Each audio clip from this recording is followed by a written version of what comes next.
بسم الله الرحمن الرحيم. اللهم صل وسلم وبارك على سيدنا محمد عليه افضل الصلاه والسلام. ازيكم يا حبيبي؟ اهم حاجه بالله عليكم ما تنسونش بقى في اللايكات، لان اللايك بيرفع الفيديو زي ما انتوا عارفين، واللي ما اشتركش في قناتي يشترك فضلا وليس امرا. هنبتدي باذن الله بناء على يعني طلبات الناس اللي هم حبايب قلبي اللي عايزين برج الاسد. انا هنزل ان شاء الله باذن الله برج الاسد، وهنزل كمان برج السرطان. هنبتدي معاكم ان شاء الله ببرج السرطان باذن الله. اول حاجه برج السرطان، انت عندك هنبتدي الطبق زي ما احنا قايلين بسم الله ونسمي الله كده. بص يا برج السرطان، انت عندك اهم حاجه، بص انت عندك في الفنجان يعني في طبقك، بص سبحان الله تعالى اهو، شايفين ده عين متصدره فيك اهي.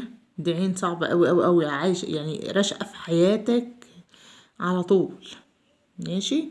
وعندك كمان يعني العين ده مستطرة في، بص في يعني مالية الطبق بتاعك، مستطرة في حياتك اهي.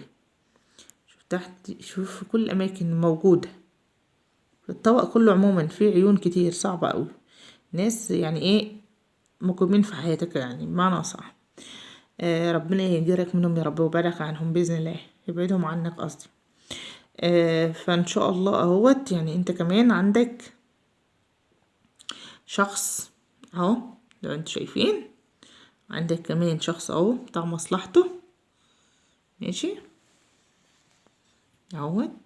الشخص ده يعني ايه, يعني هو بيعرفك بس عشان المصلحة. فيا ريت يعني انت عايز تعرف هو يعني هو كويس معاك، يعني بخاف عليك ولا لا. ابعد عنه اي مصلحة انت عاوزها، لان المصالح اللي انت كنت بتديها له مثلا يعملها لك، يا ريت ما ابعدش الفترة ديت، ما تعملوش حاجة. شوف هيبان على حقيقته على طول، هيظهر لك الشخص ده على حقيقته. تمام. وعندك كمان ان شاء الله في الفترة الجاية ان شاء الله في المستجدات في العلاقة العاطفية. يعني ايه ان في ازمة في العلاقة العاطفية، او في الفترة دي في احتكاك يعني في العلاقة العاطفية، ان هو يعني في مشاكل، بس المشاكل دي الحمد لله خفيفة لحد ما، يعني ان شاء الله ربنا يطلعك ايه من المشاكل ديت بإذن الله على خير. تمام. بالنسبة للشريك، تمام، بس احذر زي ما انا قلت لك، احذر من صاحب ايه المصلحة. وعندك كمان بص، عندك انت في الفترة ديت اهو، عندك دموع او زعلان او حاطط ايدك على خدك. ليه يا برج السرطان؟ يعني انت زعلان الفترة ديت جامد، بس اللي اتكسر هيتصلح ان شاء الله، ربنا يعوضك خير. اهم حاجة تكون انت كويس وبيتك كويس، ده اهم حاجة. تعويض المال ده ان شاء الله ربنا يعوضك خير في المال باذن الله. وربنا اخد منك الفترة ديت يعني فلوس كتير، او يعني خسارة كتيرة في المال او كده، بس ربنا ان شاء الله يعوضك خير باذن الله. ده بالنسبة للطبق. هنبتدي بقى بالفنجان.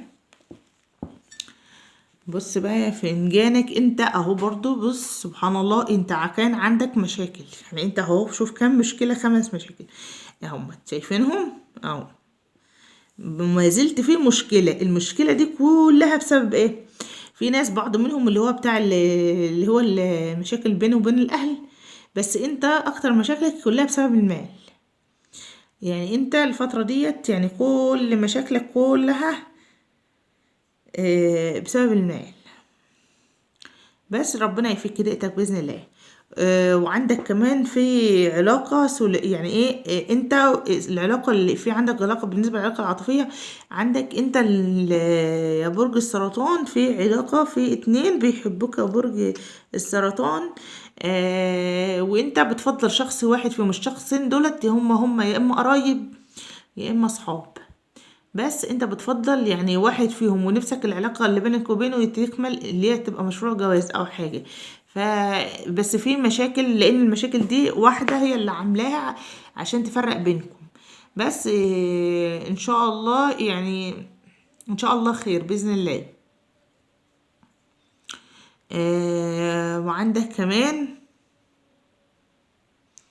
وعندك كمان في برغم ان انت بص اهو سبحان الله، انت عندك برغم المشاكل وقلة المال والكلام ده، عندك اصرار. اصرار يعني ايه؟ يعني ان انت مصر لازم تحقق احلامك. يعني ايه، ان انت عايز يعني تبقى حاجة، توصل، يعني ان شاء الله يعني ربنا يوصلك اللي انت عاوزه. يعني ايه، انت معلش يعني انت الفترة ديت يعني حاول ان انت تطلع من الهم اللي انت فيه والحزن اللي انت حابس نفسك فيه، لان ده مش هي يعني لا هيضر ولا هينفع. يعني ايه، هيضر في حاجة واحدة بس، صحتك يا برج السرطان، مش اكتر ولا اقل. وانت الفترة دي تعبان، عندك تعب. طب في حد عندكم انت تعبان، انت نفسك تعبان، يعني ايه انت مش قادر تقف على رجليك، حاسس ان انت مكسور الفترة ديت. بس ان شاء الله يعني ربنا يفك ضيقتك على خير بإذن الله بحق الشهر الفضيل. وعندك كمان اهوت، عندك اسم محمد ظهر لك برضو. قلت لك محمد ما شاء الله واقف جنبك وفي ظهرك، محمد ده بيسندك، بيقول لك انا معاك، انا مش سايبك، واقف معاك على طول في ظهرك. الشخص ده، الشخصية اللي اسمها محمد بمعنى صح. وعندك كمان انت معلش انت طيب، وبرغم ان انت طيب وطيب القلب وبتساعد ناس كتير، بس دايما الناس فاهمينك غلط اهو. دايما الناس فاهمينك غلط، واخدينك اهو. شفت انت تعبت من كتر المناهدة ان انت تثبت ان انت كويس، او انت شخص كويس ومفيش فايدة اهو. والناس برضو في حد يعني بيخرب وراك الحاجات اللي انت بتعملها، كل ما تصلح حاجة تلاقي حد بيخربها اهو. اهو شفتوها يعني حتى مناخيرها في الحياة وكل حاجة. وغير كده كمان عندك اللهم صل على النبي، عندك ايه، اهي الشخصية اللي عندك اهيت. يعني في عندك كمان في القاع بتاعك يعني في الفنجان بتاعك اهو، في واحدة او دايما يعني معاها طفل صغير ماشي وراكم. يعني ايه، هي الشخصية ديت هي واحدة ايه، ممكن تكون سلفتك، هي حد يعني ايه، حد من البيت يعني. دي الشخصية ديت هي ايه، هي يعني تحس اللي هي ايه، من الشخصيات اللي هي رزل، يعني مش عارفة اقول لكم ازاي، يعني بتحط مناخيرها في كل حاجة، رشقة مناخيرها في حياتكم وفي كل حاجة ليكم. يعني ما بتصليش، ما بتباركش ربنا كده ساعة ما تخش كده، لأ تدي العين على طول. فخلي بالك منها، حاول ان انت ايه يعني تطلع من الموضوع ده على خير بإذن الله، يطلعك منها على خير بإذن الله. وحاول كمان ان انت تقفل على نفسك الباب يا برج السرطان، لانك انت طيب طيب جدا.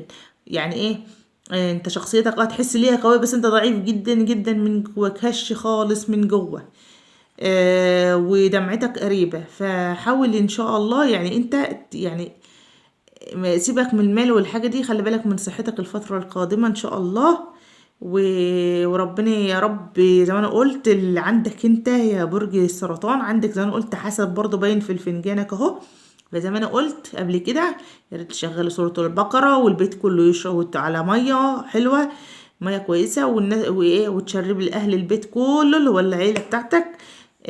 او انت مش متجوز اشرب منها، وحاول ان انت ترش الاوضه او الشقه بقى كلها، تجيب بخاخه او اي حاجه ترش بيها البيت. احنا طبعا في ايام مفترجه، فربنا يبعد عنكم يا رب كل حاسد وحاقد باذن الله، وان شاء الله خير. واهم حاجه ما تنسونوش بالله عليكم، ما تنسوش ليا اللايك. والسلام عليكم ورحمه الله وبركاته، وكلمه حلوه كويسه منكم.